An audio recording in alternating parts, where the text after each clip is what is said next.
Leading the way on air, online, and on the go. From WLWT, this is Issues. Hello, everyone. I'm Courtis Fuller, and welcome to Issues. Today, we have an interesting program. We're going to talk about something that took place just recently. It is called Women and Afros. If you've been on Facebook, you've seen a lot of this. A very interesting project where they gathered women together and took several photos, and this is taking place now in many cities across the country. But first, I want to start by introducing you to a new author. She is writing some poetry.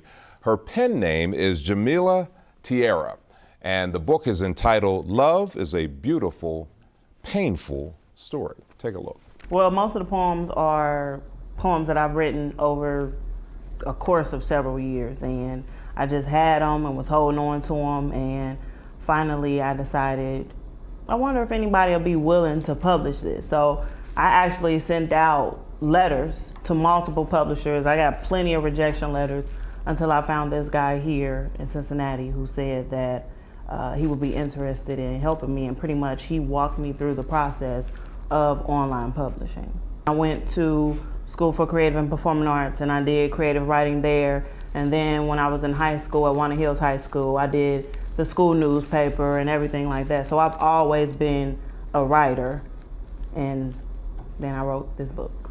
I really don't remember where I came up with the title from, but I mean, I just think that's how, some relationships can be beautiful, loving relationships, some aren't.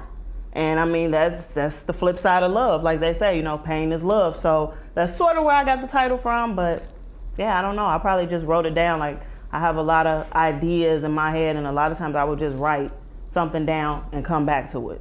20 poems or so in here. And like I said, each one, like I can't even tell you like I wrote this one in this year or anything like that. So each one I've just wrote, it could have been based on my own personal experience. Some are not based on my personal experiences. Some of them are just things that I've thought about. It is about relationships, and I think a lot of the poems in the book reflect the dating scene right now and how a lot of women feel when it comes to relationships and dating and love and the opposite sex and all of that. I don't know. I can't really say that anyone has ever really said you can't do that. Now, with this particular book, I didn't really, go around telling everyone that I was working on it. It was just something that I would do in my spare time and something that I was doing, but I never really said, hey, I'm writing a book. It sort of just happened. What's next? Well, I'm actually working on a second book, and this one is a novel. It's a fiction novel, and once again, it's based off of a relationship, and I started writing that one before this one was published. So that's what I'm working on right now. Who have you been inspired by? I remember one of my first poetry books was actually Maya Angelou. I asked for a poetry book for Christmas, yes. And my mother bought it, and it was like the complete works of Maya Angelou. So it was an entire book of all her poems. And so I read a lot of her stuff. Of course, I read Toni Morrison, Terry McMillan. So I've always been a big reader. So some of those are the authors that I pretty much have been inspired by. Wow, huh? Again, her pen name is Jamila Tierra. I know her by Jamila Williams because she is my producer here at Channel 5. I'm very, very, very proud of her. And as you heard, she's already working on another one. She's a graduate of the Ohio State University. I'm certain she would want me to tell you that. She has 2 kids and is married, and just an impressive young lady. So the book is entitled Love is a Beautiful, Painful Story. We'll have information on how you can pick one up. In fact, I tell you what, I will give out 2 of these on my Facebook page. So if you want one of these books, let me know on Facebook, and I'll pick out a couple of people from there. All right, we're going to take a break, and then we will be right back.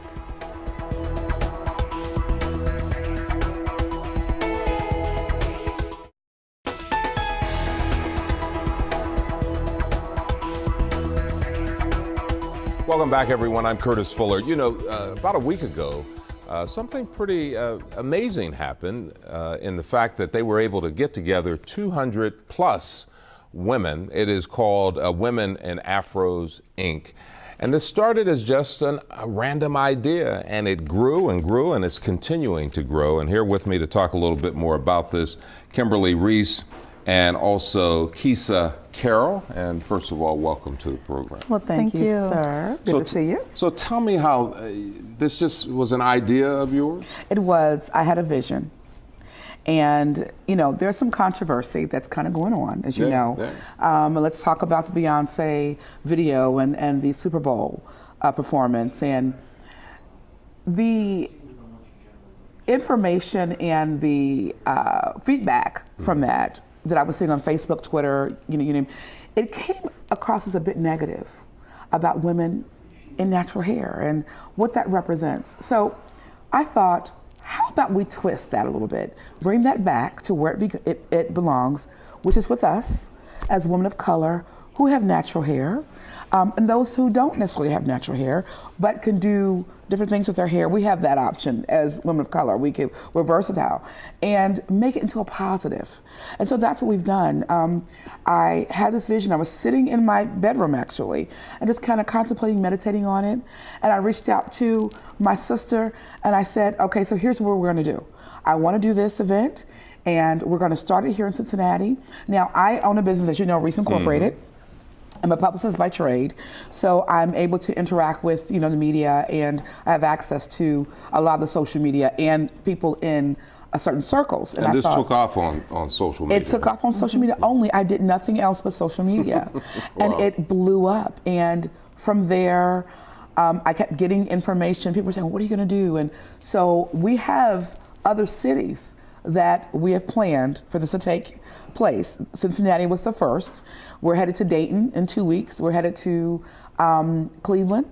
We're headed to Columbus. We're headed to Atlanta, Detroit, Indianapolis. Flint, Michigan. Mm-hmm. Flint, okay. Yes, we're doing Flint, and that was specifically strategically done. Mm-hmm. And so the rest is history, but I want to say that the premise of this, some people make it about them. It's not about you. It is about women of color. We are embracing this. It is about sisterhood, acceptance, encouragement, and for you to feel like you can be whoever you want to be and be comfortable in your own skin. This is how I was born. This is how God made me. Now, well, we're putting up some photos here. This, explain to me where this took place, and as I said, you had well over 200 women, yes. And Kisa, you can jump in as well. Yeah, definitely. I think for so long, the idea of women of color wearing their natural hair has been considered taboo. It has been considered unprofessional. And, you know, we haven't really done anything that drastic besides wear our natural hair. And then kind of as a result, you've seen, for example, the relaxer industry, they continue to decline year after year. You see the hair care industry continues to produce more and more options and products for women who are natural. It's no longer becoming a taboo. You can't really go to the grocery store or go to work or turn on your television without seeing women with natural hair. Mm-hmm. So we do believe that exposure helps to lessen that fear and provide more education for people so that it's not such a shock, it's not such a taboo. So now we are making this the new norm. Mm-hmm. Yes. So tell me, you sent this out and people responded. Obviously, a lot of women responded. Absolutely. They were saying that they wanted to be a part of this. Why? Well, when I put it out there initially, let me tell you what I thought. I thought it was just going to be maybe 30, 40 women at the most. That was my thought. And when I tell you the influx of emails, text messages, Facebook inboxes that I was getting from women, some that couldn't be there said, oh my gosh, are you coming to my city? Yes, we're coming to your city. It was phenomenal. And so again, we just use social media. And when I tell you these are women of all various backgrounds. Absolutely. Faiths, beliefs, you name it. And that was the whole thing. And we also invited, I had a woman to send us a message and say, hey, I'm Muslim, but I wear my burqa. Can I come? Of course you can. Of course you can. And again, it's about not just about the kinky hair or about having an afro. It's about It was more about- It's about sisterhood Yeah, and okay. unity. and Absolutely. unity. Because not everyone had an afro. Exactly. Right, okay. So when you see the first picture, we took two pictures, and that was the whole goal. The first picture was how you are. If you look at my Facebook page, Reese Incorporated, or my personal Facebook, you'll see sometimes I have protective styles. I'll wear a weave. I may have twists in my hair. I may have braids. Again, we're versatile. We can have that option, to do that with our hair. That's a great thing about being a woman of color. But this is who I am, though. It is natural. I've been natural for almost 20 years. I stopped using the perms and the relaxers. Let me tell you why. My mother died of cancer, and that did something How long for me. has that been? Now, my mother died 3 years Right, ago. 3 years, yeah, and it was very, very devastating. But my mother stopped using those things because she knew that over the years she had done things, taken things in, and she realized that it's a health thing. It's a health concern now. So my daughters have never had perm in their hair ever. Like when they get older, they can do that if that's their choice. But I choose not to put the chemicals we're taking a holistic approach to this. Right. It's a health, approach. It is a unity approach. It is a self-esteem approach. It is empowering women of color, and not just of color. There are women, I got a message the other day. There's a woman who is Jewish, and she says, I use relaxers on my hair because I'm trying to straighten my hair. I'm like, don't do that. Embrace who you are. Well, I have to straighten my hair. And I thought that was very interesting. It is interesting. Yeah. And women of all ages, and like I said, all Absolutely. ages and backgrounds. Absolutely, and I really- think that was one of the most beautiful things about it is, we had women who were older, and just to kind of see the bond and the sisterhood play out between the younger and older women, it was like, hey, do you need seats? Would you like to sit down? And we'll be happy to get your chairs for you.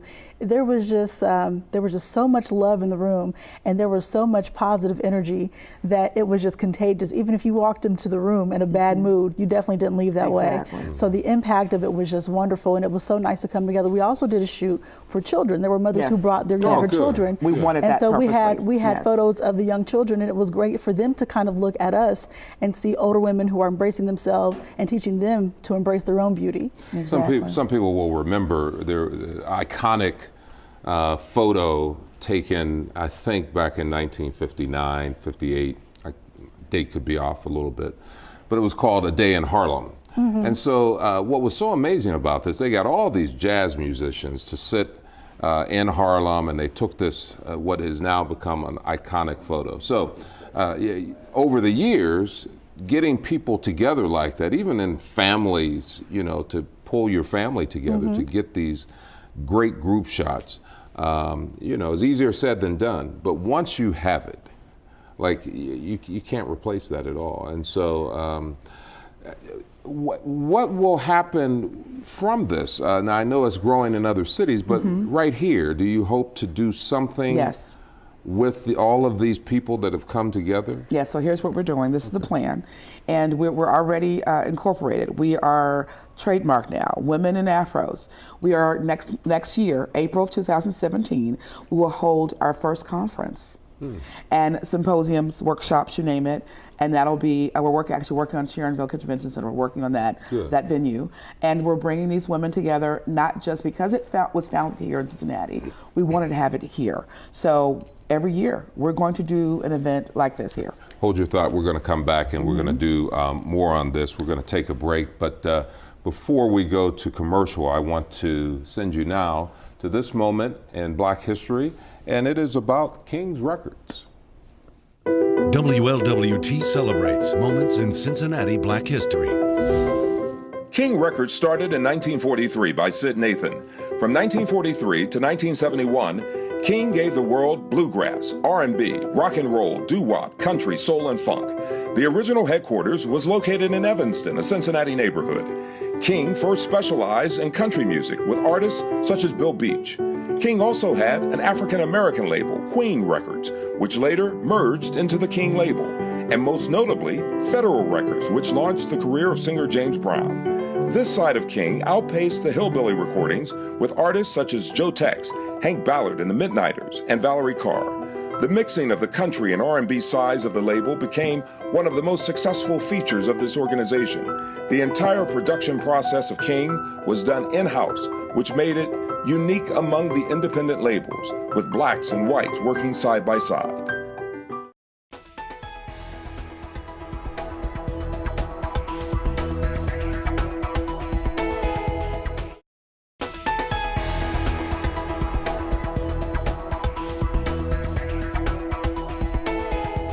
Welcome back, everyone. I'm Courtis Fuller, and here with me, Kisa Carroll and also Kimberly Reese. We're talking about this project. It's called Women in Afros Incorporated, a gathering of women, over 200, met at the old Armory and took several photos. As a matter of fact, let's put those up as I'm explaining this, but took several photos. It was just this gathering to celebrate sisterhood. And it has grown. Other cities have jumped on board. Afterwards, what took place after the photos? Well, let me say that the women did not want to leave. We had... And by the way, who took the photos? We had Greg Reese, and you may have heard of Greg. Yeah. Greg's around, and also Barry Isaacs also took some photos as well.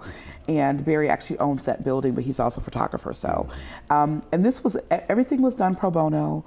No one was paid for this. Everyone came together. I want to thank Barry for letting us use the arena. It's a huge space. It's very expensive to run.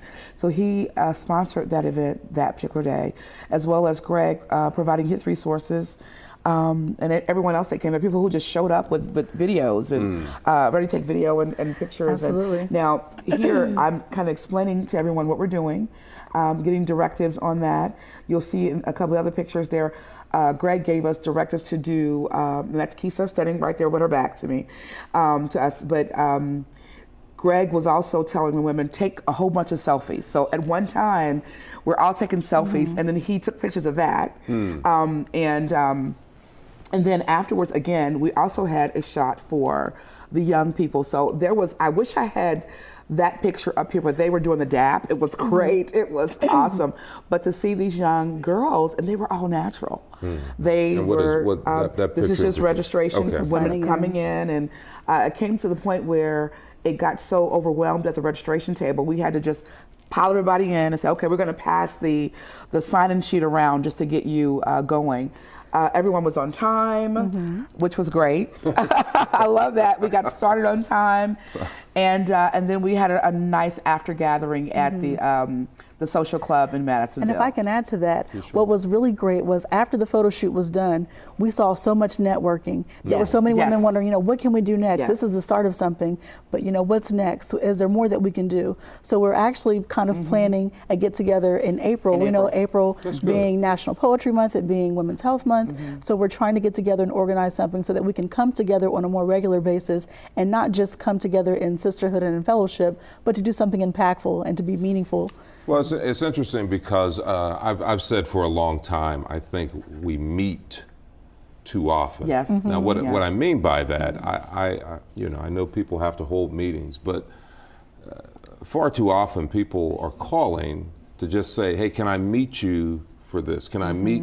And they want something from you, or you want something from them. A couple years ago, a group of guys, we started getting together for breakfast. We don't call it a meeting. If they start calling it a meeting, I'm not going. It's just a gathering. It's just because we used to do that back in the day.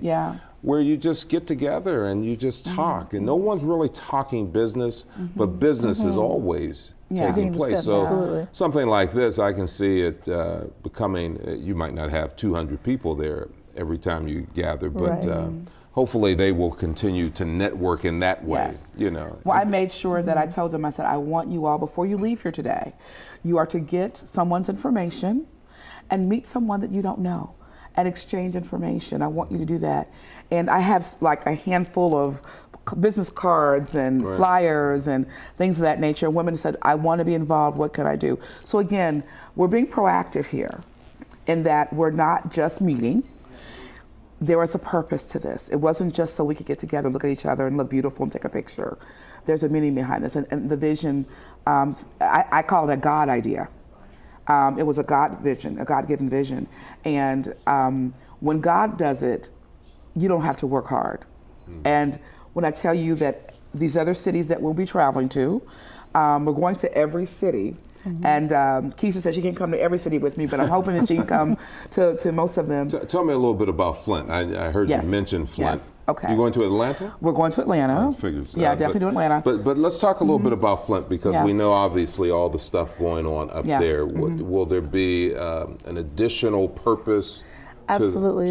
It's to make a statement. And when we were talking about doing Detroit, and we had a phone conversation, and I kind of mentioned, I said, well, why don't we hit Flint? Especially what's going there right now. I think there's something that speaks to the resilience of people who are in Flint, who are enduring hardship. And this is to kind of let them know that we haven't counted you out, that we see you, we feel you, we hear you, and we're here for you and with you. Are you going to do Detroit as well? Yes, Detroit and yes, Flint? Detroit. Okay. All right. And when she brought that up, I was like, oh, first of all, I absolutely love this woman. And I just have to say that, you know, and that's the thing too about sisterhood and love. I'm the first person, when I see a woman and she's beautiful, I tell her, you're beautiful. And I tell Keisha that often, and how much I love her. And I love her. And very much. And so one thing that I had been speaking with a pastor in Flint. Okay. And I actually had planned on going to Flint anyway, just to connect and to kind of see how we here in this part of the Midwest can help in any way, you know, what could we do? So that was already on the agenda. And so when she said, I said, yeah. So we think of so much alike, and I love that about her, that we're always on the same page. But we definitely want to impact Flint as well and bring the women together. I believe that women are the foundation of the earth, honey. And I think as mothers, we are nurturers, and we are the ones that kind of help bring peace and calm. And I think it starts at home. It starts with the mamas. Well, very good. I'm excited about your project. Look forward to it as it's growing, and I'll touch base with folks around the country in these various cities. Tell them to get involved. Thank you. Appreciate it. Good luck to both of you. We're going to go to Philly. We got to go to your, you know, I lived in Philly. So Pittsburgh. Pittsburgh, right. Okay. You can go to Philly too. Oh, Pittsburgh. We'll be back in a moment.